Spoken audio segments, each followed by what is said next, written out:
dan alat ukur gelas ya anak-anak ya. Pengukuran dan alat ukur gelas. Sebelumnya pernah nggak ya melihat alat-alat ini? Buret. Ada buret. Ya, kelihatan. Di sini ada ya. Ini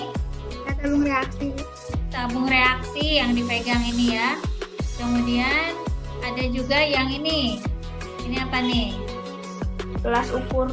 Gelas ukur, betul yang ini. Keterampilan. Aku Ibu. Siapa? Kasih kalau aku tuh sebut nama ya. Zahra Ibu, Zahra Arinda. Ya, Zahra. Indikator pengetahuannya menjelaskan teknik dan prinsip pemilihan alat berdasarkan ketelitian pengukuran yang dipersyaratkan. Menentukan jenis-jenis alat ukur. Menentukan jenis-jenis pengukuran berdasarkan ketelitian yang dipersyaratkan. Mengklasifikasikan jenis-jenis alat ukur volume. Mengklasifikasikan jenis-jenis alat ukur massa. Sama keterampilannya ya. Sama indikator Hodge. Kira-kira siapa nih yang mau baca? Saya Bu, Wina Bu. Wina. Ya, silakan. Siapa? Ulangi namanya. Winda Bu. Winda, oke Win. Indikator sikap menunjukkan sikap teliti dalam memilih alat ukur sesuai ketelitian yang dipersyaratkan. Ya. Indikator Hodge atau keterampilan abad 21. 1. Melatih keterampilan berpikir kritis siswa pada pembelajaran materi pemilihan alat ukur sesuai ketelitian yang dipersyaratkan. Yang kedua, melatih keterampilan kolaborasi siswa dalam pembelajaran materi pemilihan alat ukur sesuai ketelitian yang dipersyaratkan. Yang ketiga, melatih keterampilan komunikasi siswa dalam pembelajaran materi pemilihan alat ukur sesuai ketelitian. Siapa tadi yang bentrok mau? Saya mau. Siapa tadi? Regina. Regina, siap. Tujuan pembelajaran? Siswa dapat menjelaskan pemilihan alat ukur sesuai ketelitian yang dipersyaratkan melalui video untuk mengembangkan keterampilan mempresentasikan alat ukur sesuai ketelitian yang dipersyaratkan, menunjukkan jenis-jenis pengukuran berdasarkan ketelitian yang dipersyaratkan, menunjukkan jenis-jenis pengukuran berdasarkan ketelitian yang dipersyaratkan, jenis-jenis alat ukur volume dan massa, sikap teliti dan keterampilan berpikir kritis, keterampilan kolaborasi, serta keterampilan komunikasi. Siap, nanti kan ada menunjukkan alat mana yang ukur buat volume, alat ukur volume dan massa. Kira-kira melihat gambar ini, tadi sudah ada yang pernah melihat ya, yang nomor poin pertama, apa nih? Buret Ibu. Buret. Yang ini? Buret. Pipet volume. Pipet volume. Kemudian yang ini?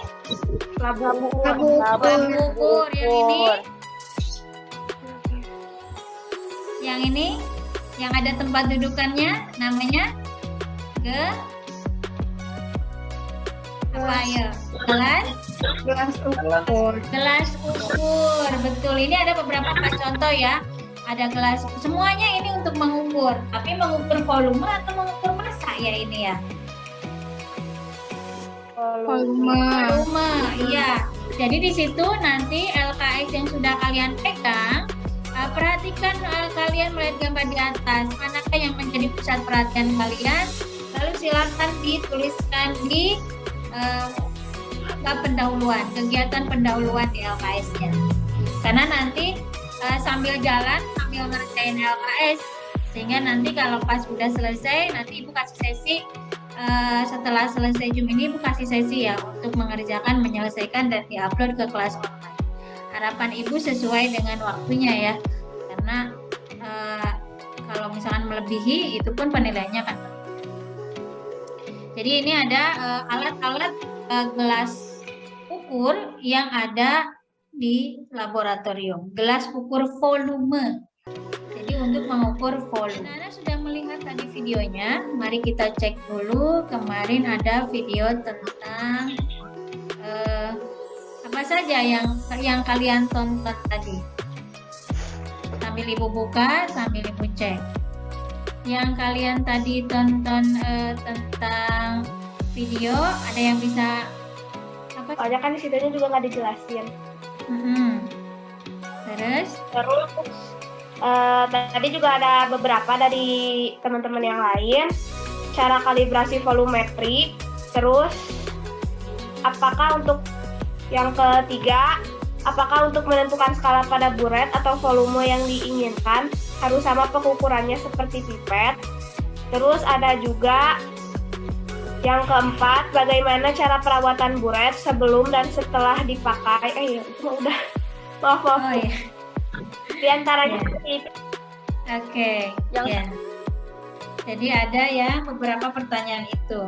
Kalau misalkan kita hubungkan dengan itu udah bagus banget ya pertanyaannya, udah gimana sih cara perawatannya, gimana sih cara ininya, itu udah keren banget ininya pertanyaannya. Tinggal nanti ke botol. Oke, masukkan kemana ini? Ini wadahnya apa? Labu ukur Bu. Betul. Nah ini sedang memasukkan zat ke dalam labu ukur. Nah, dibilas 3 kali supaya apa? Pembilasan 3 kali ini supaya tidak ada zat yang menempel di dalam botol timbang. Kira-kira nih, labu ukur ini punya ketelitian yang tinggi atau ketelitian yang rendah labu ukur ini? Tinggi, sehingga pengukurannya pun khusus. Di sini ada tulisan pengukurannya 250 mili. Maka hanya boleh dilakukan untuk membuat larutan 250 mili. Jadi punya ketelitian yang tinggi, khusus ya. Nah, nanti ada juga ketelitian yang rendah. Di situ sudah ini pembuatannya, lalu nanti setelah itu ditambahkan apa? Nah, ini di bawah meniskus katanya. Di bawah. Kenapa? Kalau melebihi dari tanda batas, maka dia sudah tidak akurat. Ya, ini buret sudah muncul. Yang pertama mengenai buret. Buret merupakan sebuah gelas peralatan laboratorium yang berbentuk silinder yang memiliki sumber ukur dan memiliki keran pada bagian belakangnya atau bagian bawahnya. Kemudian buret digunakan untuk meneteskan titrat yang memerlukan presisi seperti pada kegiatan eksperimen titrasi. Titrat itu apa sih? Titrat itu adalah larutan yang ada di dalam buret.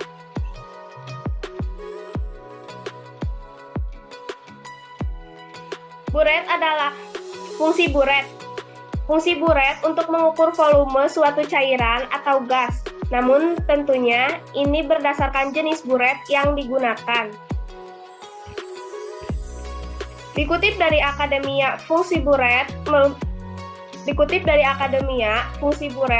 untuk meneteskan sejumlah reagen cairan dalam eksperimen yang memerlukan akurasi volume atau presisi, terutama digunakan dalam titrasi. Baik, bagus. Macam-macam buret. Yang pertama itu ada buret asam, digunakan untuk larutan yang bersifat asam seperti asam klorida. Yang kedua ada buret basa, digunakan untuk larutan yang bersifat basa seperti natrium hidroksida dan sodium hidroksida. Ya. Kemudian ada buret coklat. Selain itu, pipet volumetrik ini memiliki akurasi ketelitian yang tinggi apabila dibandingkan dengan pipet ukur itu. Betul, pipet volume ya. Ya. Fungsi pipet volume adalah untuk memindahkan cairan-cairan yang digunakan dalam proses pengujian dengan jumlah mulai sangat kecil hingga ukuran lainnya yang diinginkan sang penguji.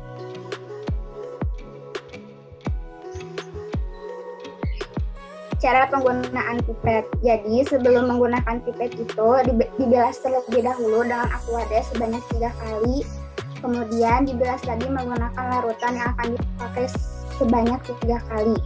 Nah, di dalam pipet ini sebelumnya dipakai yang rubber bat itu. Jadi rubber bat itu ada katup A yang artinya aspirate atau mengeluarkan angin dari gelembungnya. Kemudian ada katup S yang artinya suction atau mengambil cairan di dalam, menggunakan pipet itu. Kemudian ada katup E itu artinya exhaust atau exit. Jadi setelah diambil cairan lalu dipindahkan itu menggunakan katup E. Nah, setelah itu ambil larutannya, lebihkan sedikit lalu diseka bawahnya menggunakan kertas. Sebelum zat dituangkan ke dalam labu ukur, aduk dan larutkan zat dalam botol timbang. Zatnya itu sudah terlarut semuanya. Ketika sudah terlarut, kita masukkan ke dalam labu ukur. Cara penggunaannya, diantaranya batang pengaduknya kita tempelkan ke permukaan corongnya. Sisa dalam botol timbangnya harus kita bilas 3 kali memakai aquades. Batang pengaduknya jangan kalian langsung simpan ke bawah, jadi harus tetap. Tadi sudah dipresentasikan sama kalian. Alhamdulillah dari kelompok 1, kelompok 2 sudah bagus sekali dan kelompok 3 juga sudah bagus, semuanya bagus. Kemudian kesimpulannya apa nih? Di sini bahwa pengukuran dan alat ukur gelas yaitu apa? Ada yang punya ketelitian yang rendah, ada yang punya ketelitian yang tinggi. Di situ ada contoh-contohnya. Nah, ini bisa dibaca di mana? Di bahan ajar. Anak-anak bisa lihat di bahan ajar. Kemudian ada juga jenis alat ukur. Ada yang buat panjang itu ada penggaris, jangka sorong gitu ya. Ada yang volume, buret, gelas ukur. Ada lagi pipet ukur, gelas kimia, itu buat volume. Lalu untuk massa ada neraca. Nah, neraca itu ada beda-beda, nanti ada sesinya belajar neraca. Ada pertanyaan dulu untuk ke kuisis? Kita sebentar lagi ke kuisis.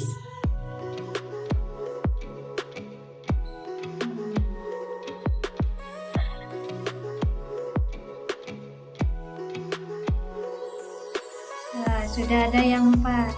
Ya, perhatikan dengan seksama pertanyaan-pertanyaannya. Ibu, Mesya nggak bisa, Bu. Kenapa, Mesh? Ibu Alia salah pijit. Ibu, Mesya kuisnya. Gimana?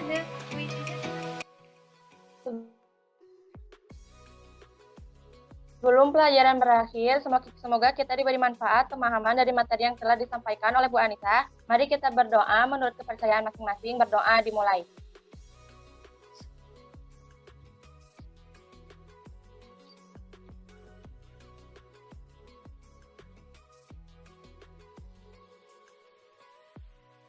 Berdoa dicukupkan.